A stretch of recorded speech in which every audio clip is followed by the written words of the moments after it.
गीता जी का चौथा अध्याय, श्लोक संख्या 32-33,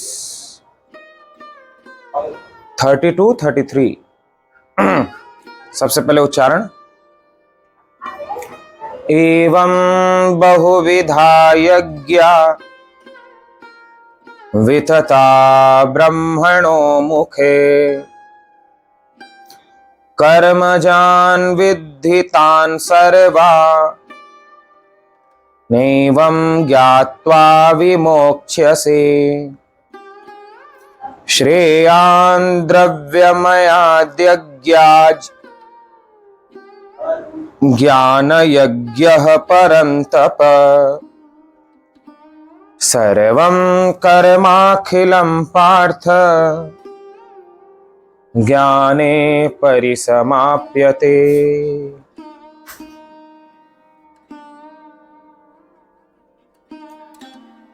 इसी प्रकार और भी बहुत तरह के यज्ञ वेद की वाणी में विस्तार से कहे गए हैं।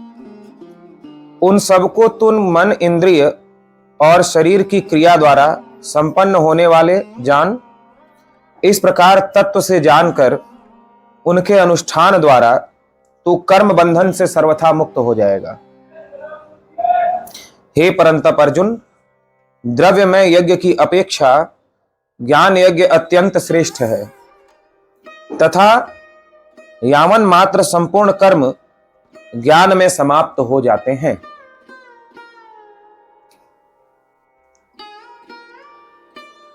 भगवान श्री कृष्ण अर्जुन को नकल करा रहे हैं। जब कोई प्रिय विद्यार्थी होता है, परीक्षा में 4-5 ऑप्शन आ गए, उसमें से कौन सा ऑप्शन चुनना है, जब विद्यार्थी निर्णय नहीं कर पाता तो प्रिय विद्यार्थी के लिए टीचर नकल करा देते हैं। ऐसे ही भगवान श्री कृष्ण अपने प्रिय शिष्य अर्जुन को नकल करा रहे हैं। अर्जुन के सामने भगवान ने कर्म योग की बात की, ज्ञान योग की बात की।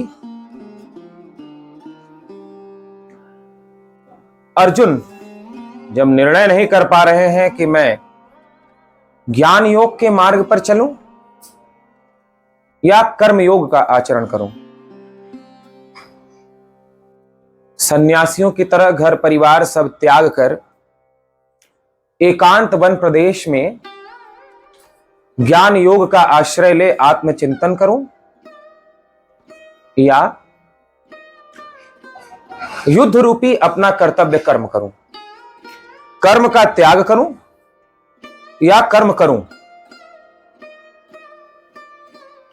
भगवान श्री कृष्ण अर्जुन से कहते हैं दोनों ही रास्तों से आत्मज्ञान होता है, लक्ष्य पूरा होता है।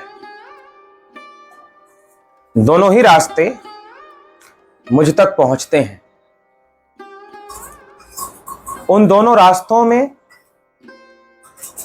जिसका जो संस्कार है उस रास्ते का चुनाव करता है। भगवान कृष्ण कहते हैं लेकिन हे अर्जुन, ज्ञान योग ही श्रेष्ठ है। नकल करा रहे हैं अर्जुन को और कह रहे हैं कि मैंने तुम्हारे पास जितने भी यज्ञ वर्णन किए 12 प्रकार के, उन 12 प्रकार के यज्ञों में सबसे श्रेष्ठ है ज्ञान यज्ञ, क्योंकि इसमें किसी द्रव्य की आवश्यकता है ही नहीं। ज्ञान यज्ञ में कुछ करना नहीं है, बाकी जितने भी यज्ञ हैं उसमें कुछ ना कुछ करना है। धन की आवश्यकता है, तपस्या करने में भी क्लेश है और स्वाध्याय आदि में भी क्रिया है, श्रम है। लेकिन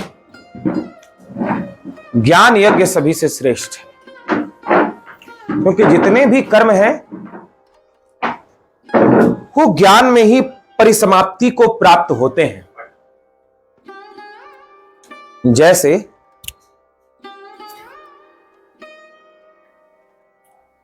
सूर्य की किरणें सारे जगत को प्रकाशित करने का कर्म करते करते करते करते करते करते फिर सूर्य में ही विलीन हो जाती हैं।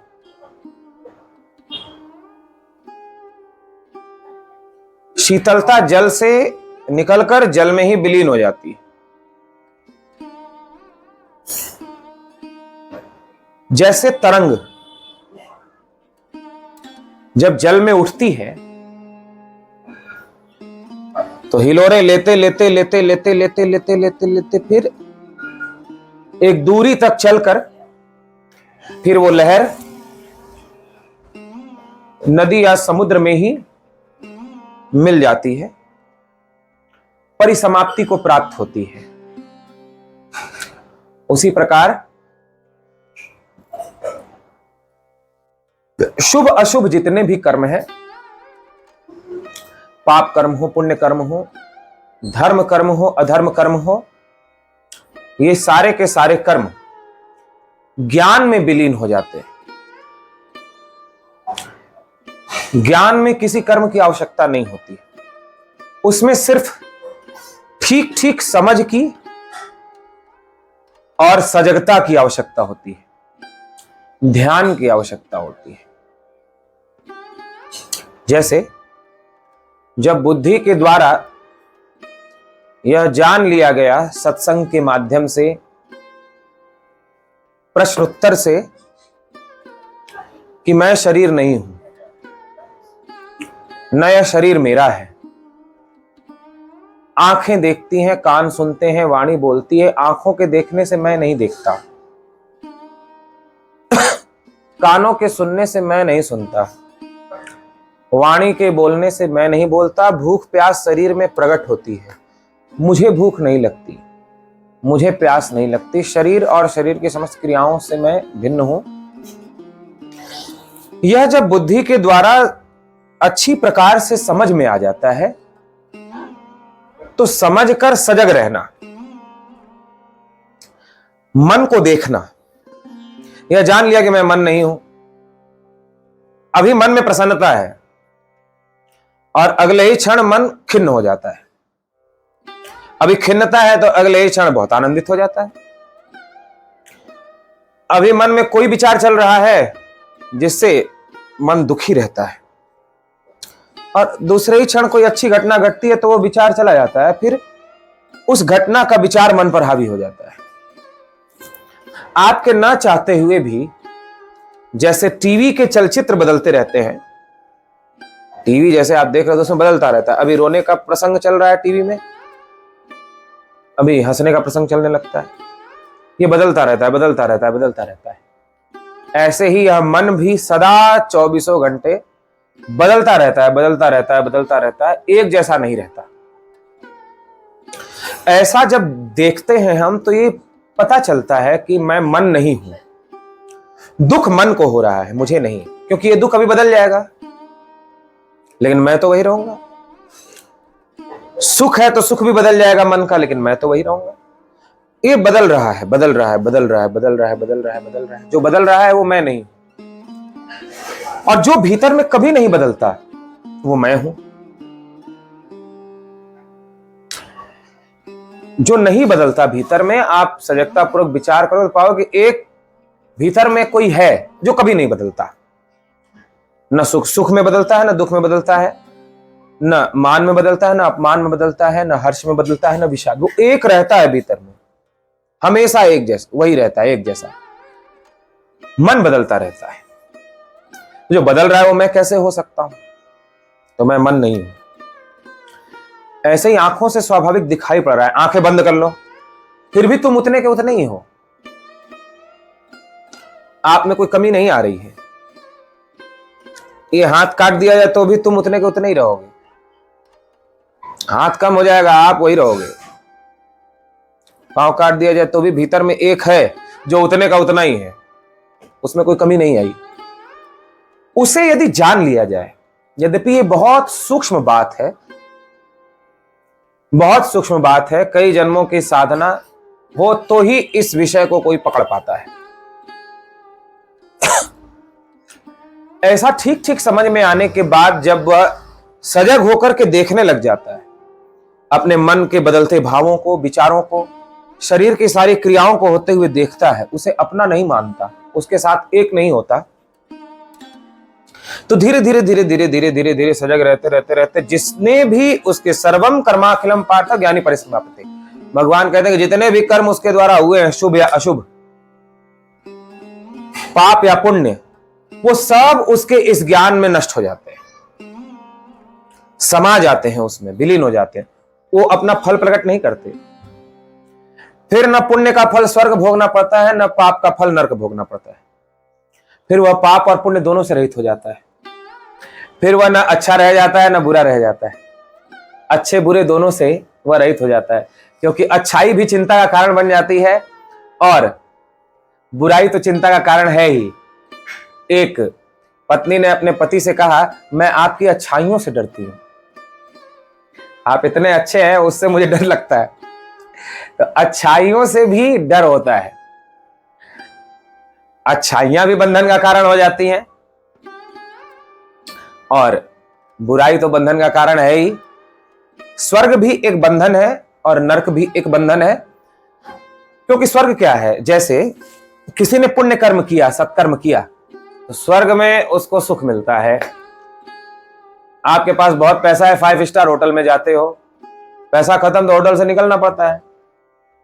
ऐसे ही जब तक आपके पास पुण्य की पूंजी है, तब तक स्वर्ग में रहते हो, वहां का वैभव ऐश्वर्य भोगते हो, मनचाहा फल भोगते हो।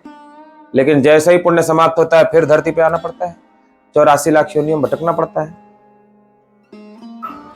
एक बार माता रुक्मिणी भगवान कृष्ण को भोजन करा रही थी। भोजन करते करते भगवान बड़े जोर से हंसे, तो माता रुक्मिणी ने कहा, प्रभु आप हंसे क्यों? भगवान ने कहा, ऐसे ही हंसी आ गई। आप बिना कारण के हंस ही नहीं सकते, कोई ना कोई तो कारण होगा। तो भगवान कृष्ण ने बहुत पूछने पर कहा, वो देखो चीटा गुड़ की भेली के पीछे भाग रहा है, उसे देख के हंसी आ गई। तो चीटा है तो गुड़ के पीछे, मीठे के पीछे ही जाएगा, इसमें हंसने वाली क्या बात है? बोले नहीं, हंसने वाली बात यह है कि ये चीटा पिछले जन्म में इंद्र था, स्वर्ग का अधिपति, लेकिन जब इसका पुण्य समाप्त हुआ तो देखो कैसे गुड़ के भेली के पीछे भाग रहा है। तो स्वर्ग में जब तक पुण्य है तब तक जीवात्मा रहता है, लेकिन पुण्य के नष्ट होने पर फिर धरती पर गिरना पड़ता है। तो जैसे किसी के हाथ को सोने की जंजीर से बांध दिया जाए या लोहे की साकल से बांधा जाए, बंधन तो बंधन ही है। तो वैसे ही चाहे शुभ कर्म का बंधन हो, चाहे पुण्य कर्म का, चाहे धर्म कर्म का, बंधन तो बंधन ही है। भगवत गीता में पाप और पुण्य, अच्छाई और बुराई, शुभ और अशुभ, इतना ही हम जानते हैं। भगवत गीता में इससे अलग बात की गई है। हम इतना ही जानते हैं, या तो अच्छाई जानते हैं या तो बुराई जानते हैं, या तो शुभ जानते हैं या तो अशुभ जानते हैं, या पुण्य जानते हैं या पाप जानते हैं, या धर्म जानते हैं या अधर्म जानते हैं। धर्म करेंगे तो सुख मिलेगा, अधर्म करेंगे तो दुख मिलेगा, पाप करेंगे तो नरक मिलेगा, पुण्य करेंगे तो स्वर्ग मिलेगा। इतना ही हम जानते हैं। लेकिन गीता जी में तीसरा तत्व लाकर भगवान खड़ा करते हैं। पाप और पुण्य कहते हैं इन दोनों का ही त्याग करना होता है। शुभ और अशुभ इन दोनों का त्याग करना होगा। अच्छाई और बुराई इन दोनों का ही त्याग करना होगा।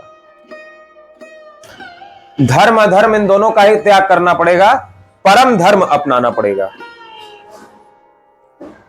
परम प्रेम अपनाना पड़ेगा। ज्ञान अज्ञान दोनों त्यागना पड़ेगा, परम ज्ञान अपनाना पड़ेगा। वह परम धर्म परम ज्ञान की चर्चा गीता जी में जगह जगह पर भगवान कृष्ण करते हैं और कहते हैं कि तुम स्वर्ग और नरक, दुख और सुख, इन दोनों से ही मुक्त हो जाओगे और तुम जैसे हो वैसे अपने को प्राप्त कर लोगे। जान लोगे कि मेरा न जन्म है न मरण है। तो जिसे यह समझ आ गया कि मैं शरीर नहीं, मैं आत्मा हूं, मेरा न जन्म है न मरण है। तो कहते हैं उसके लिए सबसे सरल और सबसे श्रेष्ठ ज्ञान यज्ञ है, क्योंकि इसमें कुछ करना ही नहीं है, बस देखना है।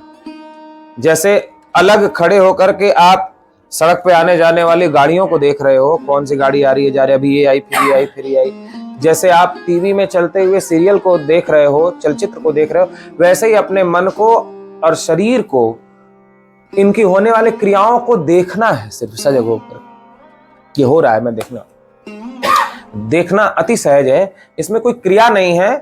अतः भगवान कहते हैं कि सभी यज्ञों में श्रेष्ठ ज्ञान यज्ञ है, क्योंकि संपूर्ण कर्म ज्ञान में ही समाप्त हो जाते हैं।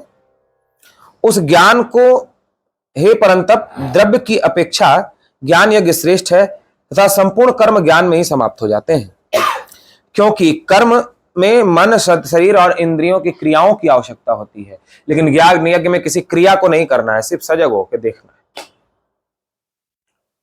तो ये आज की चर्चा रही। यद्यपि आज का विषय कुछ गूढ़ विषय था, लेकिन फिर भी आप लोग सुनते आ रहे हैं तो सभी को समझ आया होगा।